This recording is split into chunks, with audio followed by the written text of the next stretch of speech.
दोस्तों कई बार हम कुछ लोगों को समझाने की कोशिश करते हैं। हम बार-बार उनको समझाते हैं, लेकिन वो नहीं समझते हैं। फिर उनको समझाते हैं, फिर नहीं समझते हैं और हमें मुँह की खानी पड़ती है। हमें हार का सामना करना पड़ता है। फिर हम उनके सामने जाकर कहते कि हमारी कोई गलती नहीं है। हम बार-बार उनके सामने अपने आप को बहुत नीचा दिखा देते हैं, लेकिन उन लोगों के ऊपर हमारी बात का कोई असर नहीं होता है। अब कहानी यहीं से शुरू होती है।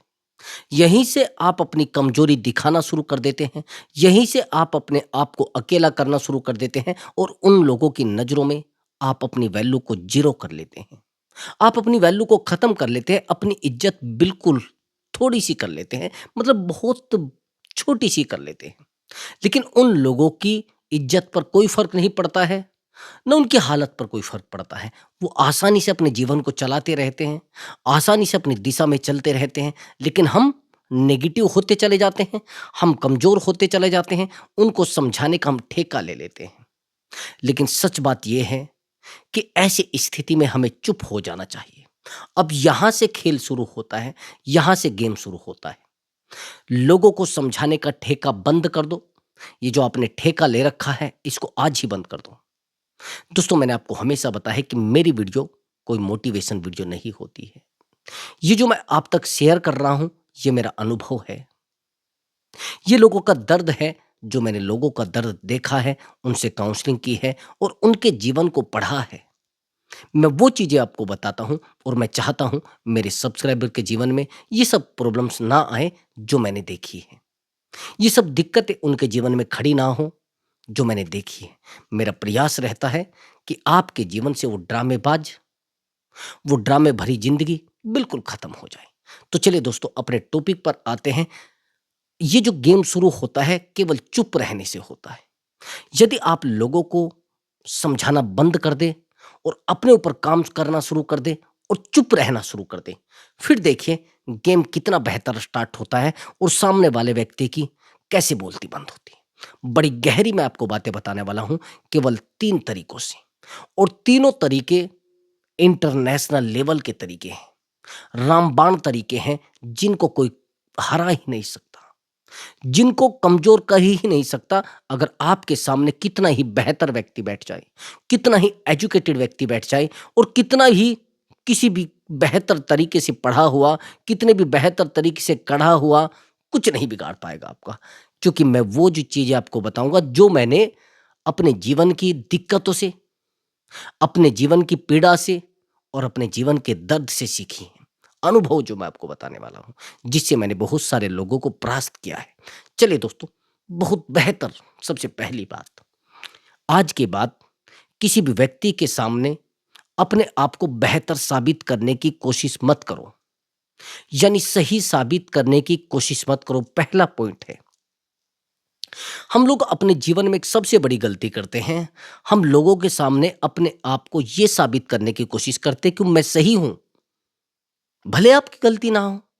भाई यदि आपकी गलती भी नहीं है, आप उनके सामने अपने आप को इस प्रकार से पेश करते हैं कि उनको बताते हैं कि यार मेरी कोई गलती नहीं थी, मैंने ये गुनाह नहीं किया है, और बार बार उनके सामने जाते हैं और उनके सामने झुकने लगते हैं, अपनी इज्जत की भीख मांगने लगते हैं, उन लोगों को समझाने लगते हैं कि नहीं नहीं, ऐसा कुछ है ही नहीं, मैं पापी नहीं हूं, मैंने गुनाह नहीं किया है, मैंने अपने भाई का हिस्सा नहीं मारा है, मैंने अपने भाई को धोखा नहीं दिया है, मैंने अपने मित्र के साथ गलत नहीं किया है, मैंने अपनी पत्नी के साथ गलत नहीं किया है। तरह तरह के हमारे ऊपर आरोप लग जाते हैं। मैं अपने जीवन में अपने चरित्र को लेकर बहुत सटीक हूं, मैं गलत नहीं कर सकता, मेरा चरित्र पाक है, शुद्ध है। आप बार बार बताते हैं ना लोगों को, लेकिन आपको क्या लग रहा है कि आपकी ये जो कहानी है, इसको लोग सुनना चाहते हैं? आपने अपने जीवन की जो स्क्रिप्ट तैयार की है, इसको लोग सुनना चाहते हैं? आपका जो दर्द है, आपका जो कैरेक्टर है, आपके बताने से लोगों को पता लगेगा? नहीं। फिर आप अनभिज्ञ हैं, अज्ञानी हैं, आपको सही से ज्ञान नहीं हुआ है। यदि हर व्यक्ति ज्ञान को बताने लग जाए लोगों को, तो सच मानिए नहीं लोग सुनेंगे। आपने देखा है, एक शब्द आपने पढ़ा होगा, सदा सत्य बोलो। उस पर कितने लाइक आते हैं?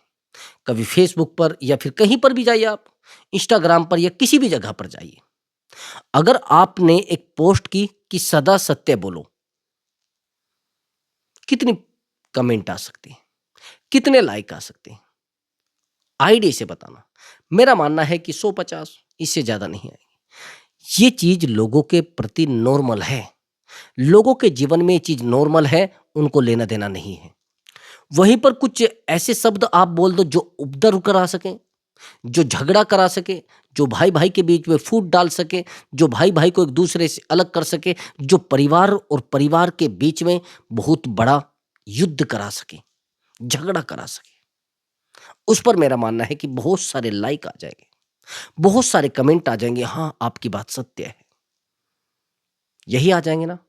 तो इसलिए मैं कह रहा हूं, यदि आप लोगों को अपने जीवन के बारे में, अपनी सत्यता के बारे में और अपनी पवित्रता के बारे में बार बार कहेंगे कि मैं सच में पवित्र हूं, मैं सच में अच्छा हूं, तो लोगों की समझ में नहीं आएगा।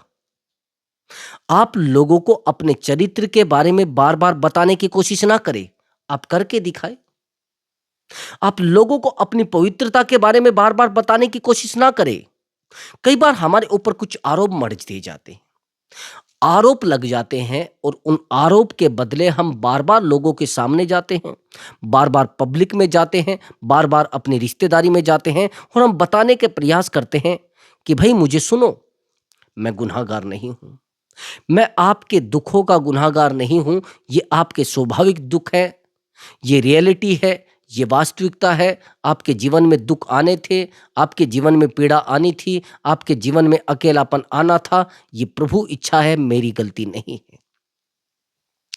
अब कुछ लोग कहेंगे कि जो मेरे जीवन में कष्ट हैं, ये आपके कारण है, ये मेरे जीवन में जो विपत्ति है, ये आपके कारण है, ये मेरे जीवन में जो तकलीफें आई हैं, ये आपके कारण है। आप इससे अपने आप को हारा हुआ महसूस करते हैं, आपको लगता है कि ये सच कह रहा, कहीं ऐसा तो नहीं। शुरुआत में तो आप उन चीजों को इग्नोर करेंगे, लेकिन जैसे ही आपके पास खाली समय होगा, जैसे ही आपको कोई ठोकर लगेगी जीवन की यात्रा में, तो आपको लगेगा कि शायद मैंने अपने भाई के साथ कुछ गलत किया है, शायद मैंने अपने मित्र के साथ कुछ गलत किया है, शायद मैंने अपने पति के साथ कुछ गलत किया है, शायद मैंने अपनी पत्नी के साथ कुछ गलत किया है। ये चीजें आपके दिमाग में बार बार आएंगी। फिर आप उनको जाकर कहेंगे कि सब कुछ मुझसे गलत हुआ है। आपको क्या लग रहा है कि इन शब्दों की आपके वैल्यू है? आपके इन शब्दों को नजरअंदाज किया जा रहा है, आपकी इन बातों को नजरअंदाज किया जा रहा है।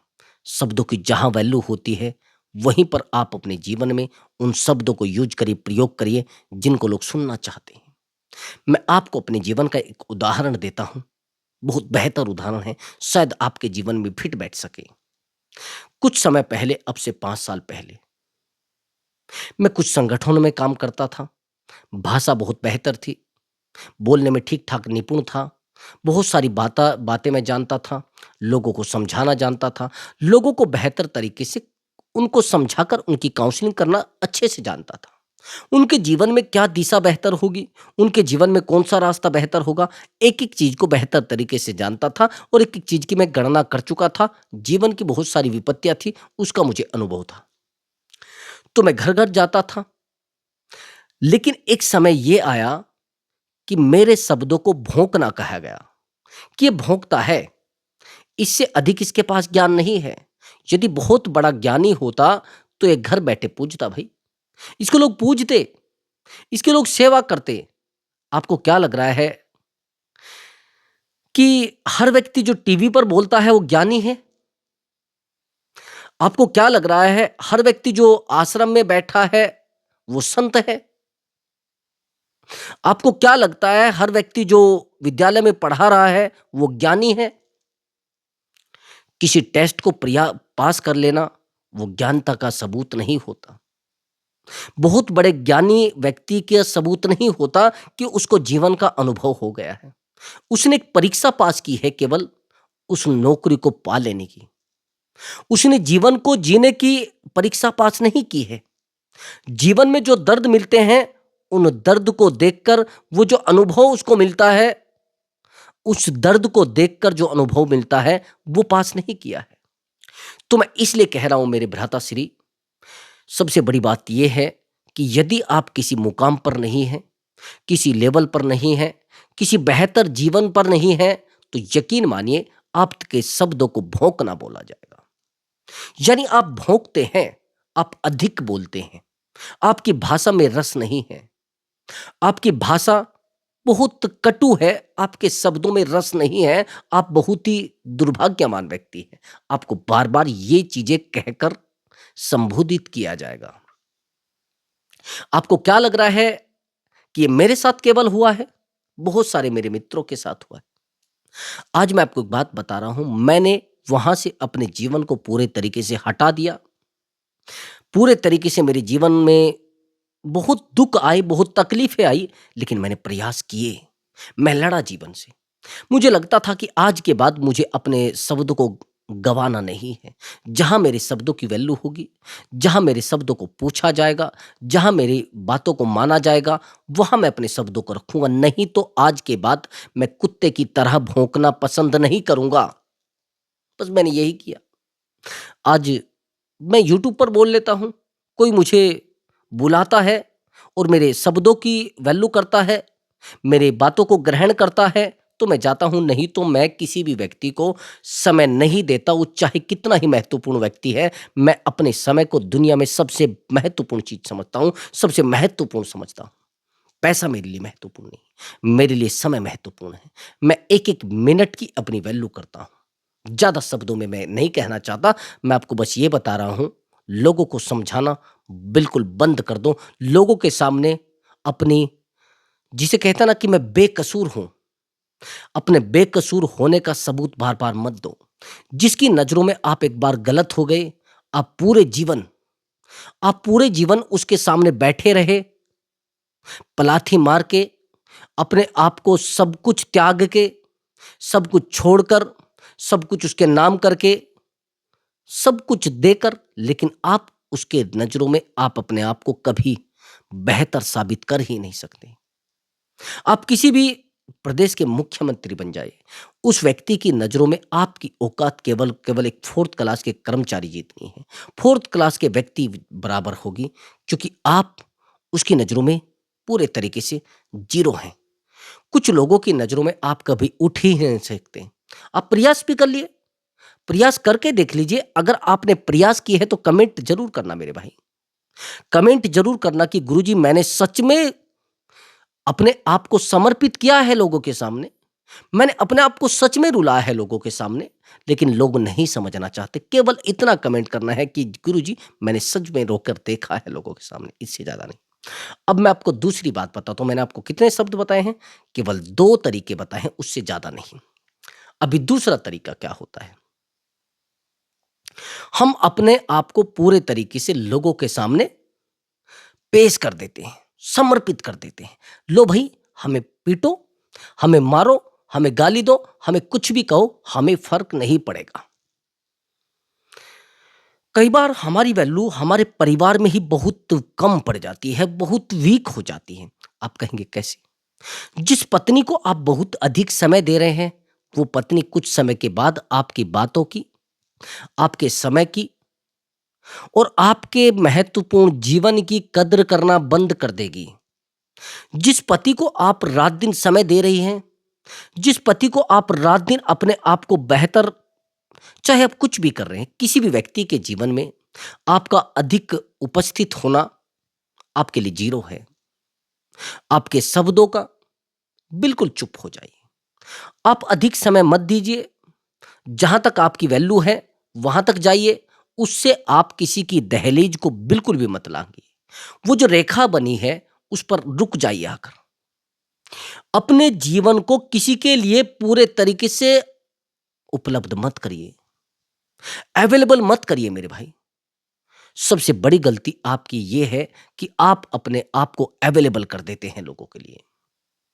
मैं नहीं जानता कि आप प्रतिष्ठित व्यक्ति हैं, मैं नहीं जानता आप बहुत बेहतर व्यक्ति हैं, मैं नहीं जानता आप बहुत निपुण हैं, मैं नहीं जानता आप बहुत अनुभवी व्यक्ति हैं।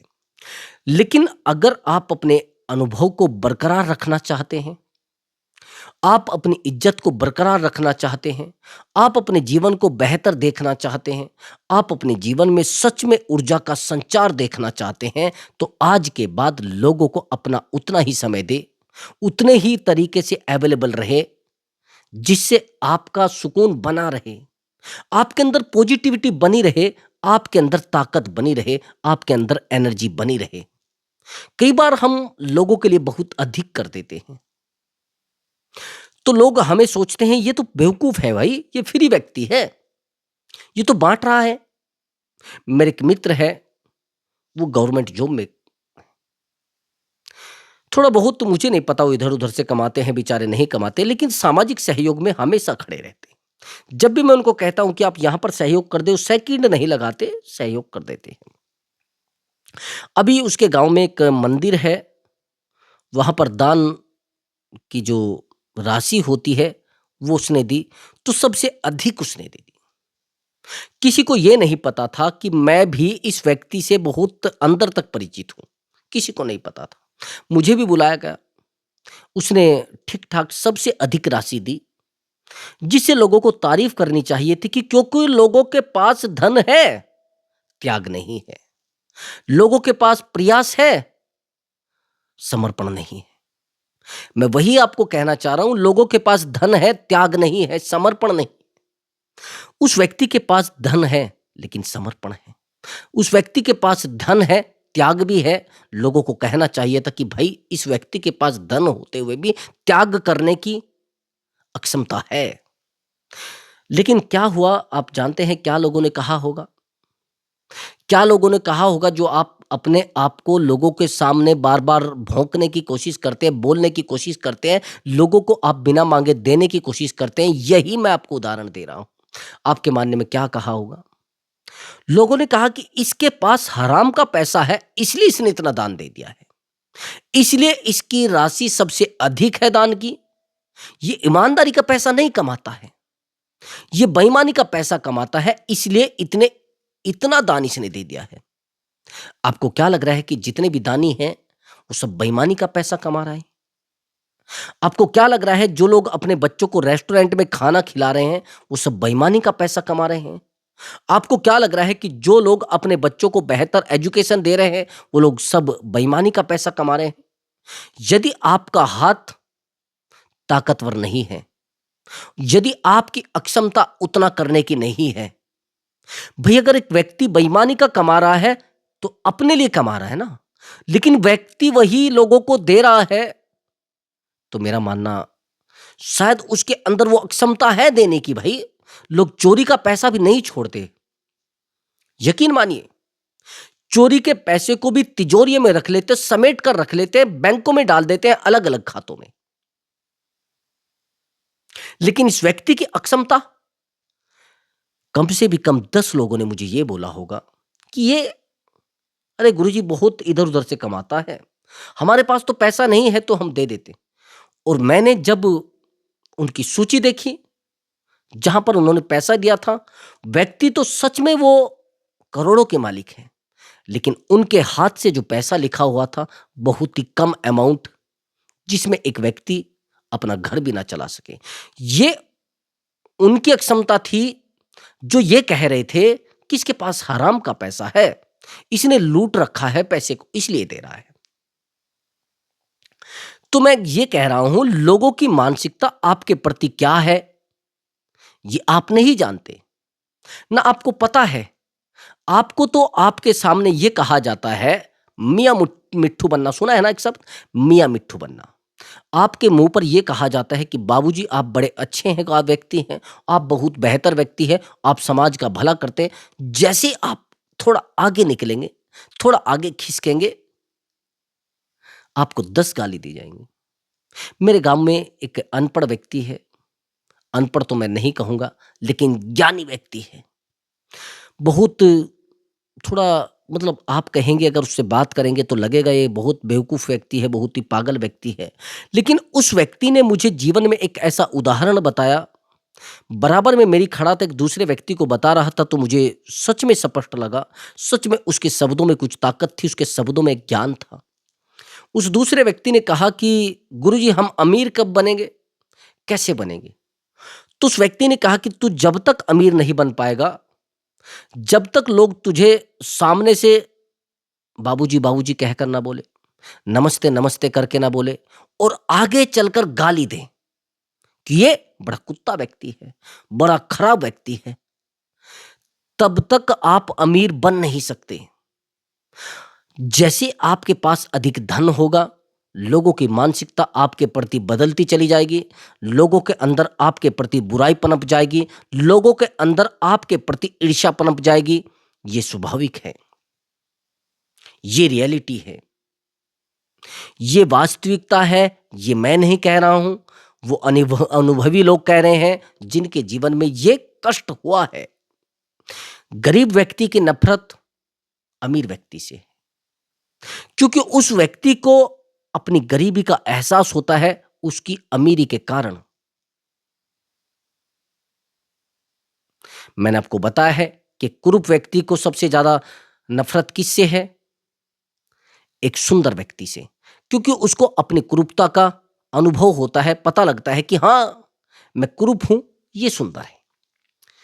तो अपने जीवन को ऐसी जगह मत खोइए, अपने शब्दों को ऐसी जगह मत खोइए जहां पर आपके शब्दों की वैल्यू ना हो, आपके जीवन की वैल्यू ना हो, आपकी तकलीफें वाकई में ही समझी जाए, लेकिन आपके जीवन से हर दुख तकलीफ खत्म हो जाए तो अपने तक सीमित रखिए। लोगों को साबित मत करिए कि मैं दुखी हूं, अपने आप को पागल मत करिए लोगों के सामने, अपने आप को समर्पण पूरे तरीके से मत दिखाइए लोगों के सामने कि भाई मैं अकेला हूं लेकिन खुश हूं। आपके चेहरे पर दुख में, तकलीफ में हमेशा मुस्कुरान मुस्कान होनी चाहिए, मुस्कुराहट होनी चाहिए। लगना चाहिए लोगों को कि इतना टूटने के बाद भी ये व्यक्ति कैसे सीधा खड़ा है, कैसे व्यक्ति बेहतर खड़ा है। ये लोगों के जीवन में आपकी बातों से, आपके शब्दों से झलकना चाहिए कि इस व्यक्ति की ताकत को कोई कमजोर नहीं कर सकता है, इस व्यक्ति को कोई हरा नहीं सकता है। जो व्यक्ति हार कर भी जीत जाए, जो व्यक्ति टूट कर भी हंसता रहे, उसी को कहते हैं बेहतर व्यक्ति। और चुप रहेंगे तो लोग ऑटोमेटिक हार जाएंगे। यदि दोस्तों आपको हमारा वीडियो अच्छा लगा है तो वीडियो को लाइक करें और चैनल को अवश्य सब्सक्राइब करें। प्रणाम मेरे प्रिय दर्शकों।